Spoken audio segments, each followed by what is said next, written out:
तो फ्रेंड्स, स्वागत है आप सभी का आपके अपने इस YouTube channel BLF education hub पर।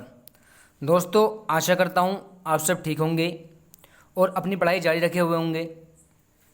जैसे कि अब तो यूपी सरकार ने और ज़्यादातर सभी राज्यों में स्कूल ओपन होने की बात है 1 सितंबर से।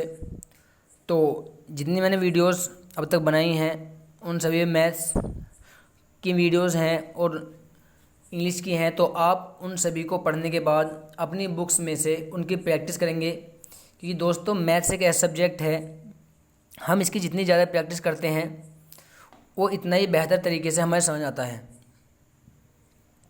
और अच्छी प्रैक्टिस से ही हम चीज़ों को याद रखने में सक्षम होते हैं। तो किसी भी चीज़ से बस घबराएं ना, डरें ना कि हम पे ये नहीं आ रही है, हमसे नहीं हो रहा है। बस ये है कि कोशिश करते रहें, प्रैक्टिस करते रहें, कभी ना कभी वो चीज़ हम पर ज़रूर आएगी। लेकिन अगर हमने कोशिश ही करनी छोड़ दी, हमने उस चीज़ को हार्ड समझ लिया और बिल्कुल उम्मीद ही छोड़ दी कि हमसे नहीं होएगा या हमसे नहीं होता, तो दोस्तों ऐसा नहीं है। कुछ भी चीज़ ऐसी नहीं है जो इंसान कोशिश करे और हासिल ना हो, बशर्ते कि बस ये होना चाहिए कि हमारी जो इरादे हैं वो मजबूत होने चाहिए। उस चीज़ को पाने के लिए हम ये सोचें कि हम कितनी मेहनत कर सकते हैं, तो उसके अकॉर्डिंग ही अपनी मेहनत को जारी रखिए और कभी भी घबराइए मत। कुछ भी चीज़ है, कोई भी सब्जेक्ट है, कोई भी टॉपिक है, बस ये ध्यान रखिए कि हम कितनी मेहनत करें और हम कितनी कम मेहनत कर रहे हैं कि हमसे नहीं हो पा रहा है, तो हमें कितनी ज़्यादा मेहनत करनी चाहिए कि हम इसे अच्छे तरीके से कर पाएँ। तो आज पढ़ेंगे हम सर्व समीकरण पार्ट 9। इससे पहले हमने 8 पार्ट्स सर्व समीकरण के यानी आइडेंटिटीज़ के हमने कंप्लीट कर लिए हैं। तो हमने हमारे स्टार्टिंग में ही इन सब के बारे में जान लिया था कि सर्व समीकरण या समीकरण क्या होती हैं। एक बार मैं फिर रिपीट कर दूं, सर्व समीकरण वे होती हैं जो चर यानी कि वेरिएबल के सभी मानों के लिए, ऑल वैल्यूज़ के लिए सत्य होती हैं। यानी कि लेफ़्ट हैंड साइड और राइट हैंड साइड का मान हमेशा किसी भी मान के लिए, किसी भी वैल्यू के लिए हमेशा बराबर होता है। और समीकरण में ऐसा नहीं होता, उसमें कुछ निश्चित मान यानी कि कुछ फिक्स वैल्यूज़ ही रखने पर वो समीकरण सत्य होती है, यानी कि उसके LHS और RHS बराबर होते हैं। तो बस यही डिफरेंस होता है सर्व समीकरण और समीकरण में। तो आज पढ़ेंगे हम A² - B² की सर्व समीकरण। इससे पहले हमने सभी सर्व समीकरण ज़्यादातर कंप्लीट कर ली हैं। तो हमें ये बात ध्यान होनी चाहिए कि A² - B² में दो वर्गों के अंतर के रूप में हम व्यंजक गुणनखंड करते हैं। यानी कि हमारे पास दो स्टेप्स यानी दो चीज़ें होती हैं, उनके ऊपर वर्ग होते हैं और बीच में अंतर यानी कि माइनस का निशान होता है। तो हम उसे कैसे करते हैं, इस बात को हमें ध्यान से समझना है। सबसे पहले हमारे पास फॉर्मूला याद होना चाहिए हमें, A - B और A+B। ये होता है हमारा A² - B²। इधर लिख दो या इधर लिख दो, A² - B²। इसको हम इधर लिख सकते हैं, यानी कि दोनों इक्वल हैं आपस में। सबसे पहले हमारे पास ये 5 क्वेश्चंस हैं। आप भी इन जैसे क्वेश्चंस की प्रैक्टिस करेंगे तभी सही से कर पाएंगे और तभी हम इनको आगे आने वाले फ्यूचर में याद रख सकेंगे। तो पहले हमारे क्वेश्चन है हमारे पास 64 A² - 225 B², यानी कि 64 A² - 225 B² है। तो सबसे पहले मुझे A² - B² यानी कि पहले वाला जो भी लिख रहा है सबके ऊपर स्क्वायर चढ़ाना पड़ेगा मुझे, और माइनस के बाद जो भी लिख रहा है सबके ऊपर स्क्वायर चढ़ाना पड़ेगा। क्योंकि माइनस से पहले A है तो A पे यानी कि A की वैल्यू माइनस से पहले होगी जितनी भी होगी, और B की वैल्यू माइनस के बाद होगी जितनी भी होगी। तो मुझे उसे स्क्वायर के रूप में रखना है सबसे पहले। तो 64 को लिख सकता हूँ मैं 8A का होल स्क्वायर, और ऐसे ही मैं 225 यानी कि 225 को लिख सकता हूँ मैं 15B का होल स्क्वायर। अब मैंने लिखा क्यों, इसका मतलब क्या है इस लिखने का।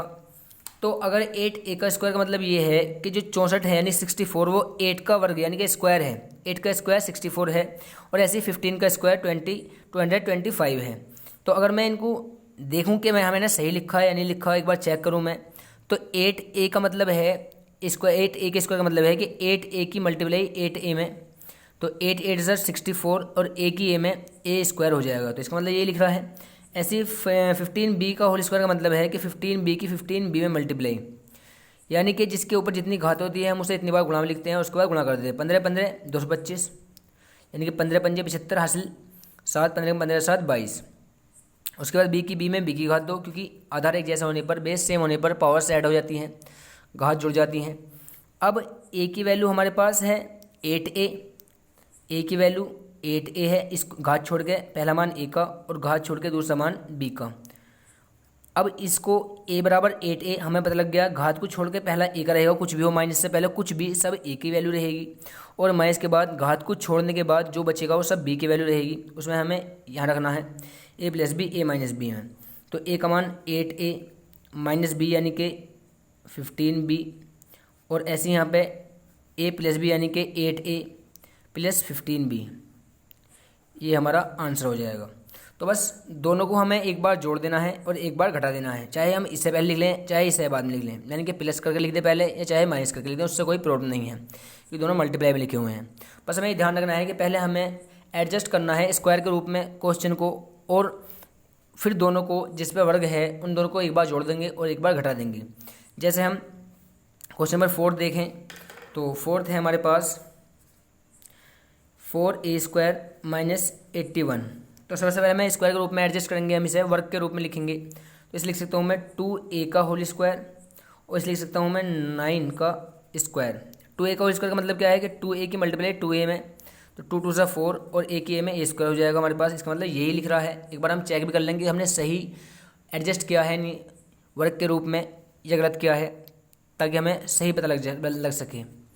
अब यहाँ हम देखते हैं यहाँ पे कि पहले पे स्क्वायर है, दूसरे पे स्क्वायर, यानी कि a की वैल्यू होगी हमारे पास 2a और b की वैल्यू होगी हमारे पास 9। घात को छोड़ के पहला मान a का, घात को छोड़ के दूसरा मान b का, माइनस से पहले वाला a का, माइनस के बाद वाला b का। अब a बराबर 2a और b बराबर 9 इस फॉर्मूले में रख देंगे हम, तो ये हो जाएगा हमारे पास a की जगह 2a माइनस का निशान, b की जगह 9, और फिर a की जगह 2a और प्लस b की जगह 9। तो 2a माइनस 9, 2a प्लस 9 हमारा ये आंसर हो गया। ऐसे यहाँ पे ये भी हमारा आंसर है। दूसरा क्वेश्चन देखते हैं हम। जैसे हमारे पास है थर्ड क्वेश्चन, तो इसमें a² माइनस 4b² है। तो यह देखते हैं हम, सबसे पहले एडजस्ट करेंगे स्क्वायर के रूप में, तो यह जाएगा हमारे पास a का स्क्वायर तो है ही, इसे लिख देंगे हम 2b का स्क्वायर, यानी कि यहाँ पर a की वैल्यू हमारे पास a ही है और b की वैल्यू 2b है। रख देंगे इसे हम a माइनस b, यानी कि a की जगह a है और माइनस b की जगह 2b है, तो a माइनस 2b और a प्लस 2b, इसका आंसर आ जाएगा। और देखते हैं इस टाइप के हम क्वेश्चंस।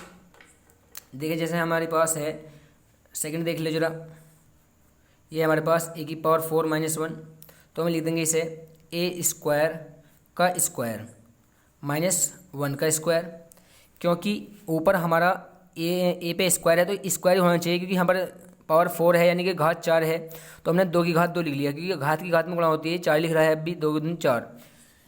तो यहाँ पे a की वैल्यू a² है और b की वैल्यू 1 है। रखेंगे हम फॉर्मूले में, तो हो जाएगा हमारे पास a माइनस बी, यानी कि a² माइनस 1 और a² प्लस 1, यानी कि रख दिया हमने a की जगह a² और b की जगह 1, a की जगह a² b की जगह 1, तो a² माइनस 1 एक बार घटा दिया, एक बार जोड़ दिया। इसके अंदर फिर वाला फॉर्मूला लग रहा है हमारे पास, तो इसे लिख देंगे a² तो लिख रहा है, 1 पे स्क्वायर ला देंगे, कि 1 के ऊपर हम कितनी घात चढ़ा सकते हैं जितनी हमें ज़रूरत होगी, क्योंकि 1 का कितनी भी पावर्स हों अगर हम मल्टीप्लाई करेंगे तो 1 ही आएगा। तो a की वैल्यू a होगी और b की वैल्यू 1, तो a हो जाएगा a माइनस 1 और a प्लस 1। इसमें हम फॉर्मूला पुट नहीं कर सकते, नहीं रख सकते, इसमें फॉर्मूला लगा सकते क्योंकि बीच में प्लस आ रहा है और हमारे फॉर्मूले में क्या है यहाँ पर माइनस, तो दोनों पे स्क्वायर होना चाहिए और बीच में माइनस होना चाहिए, तभी हम लगा सकते हैं, तो ये सेम ही रहेगा। इसका मतलब इसके गुणनखंड आ गए a की पावर 4 माइनस 1 के a minus 1 a plus 1 a² plus 1। दोस्तों कैसी लगी वीडियो? अगर वीडियो अच्छी लगी हो और हमारा पढ़ाया हुआ आपके समझ में आता है तो प्लीज़ चैनल को सब्सक्राइब कर लीजिए और बेल आइकन को ऑल पर प्रेस कर लीजिए, और वीडियो ज़्यादा से ज़्यादा अपने दोस्तों में शेयर कीजिए, लाइक कीजिए और कमेंट में बताइए कि आपको वीडियो कैसी लगी। और इस टाइप के क्वेश्चंस की आप ज़्यादा से ज़्यादा प्रैक्टिस करें, ताकि ये क्वेश्चन आप कहीं भी देखें तो आप फट से एकदम कर सकें। मिलते हैं अगली वीडियो में, तब तक के लिए अपना ख्याल रखिए।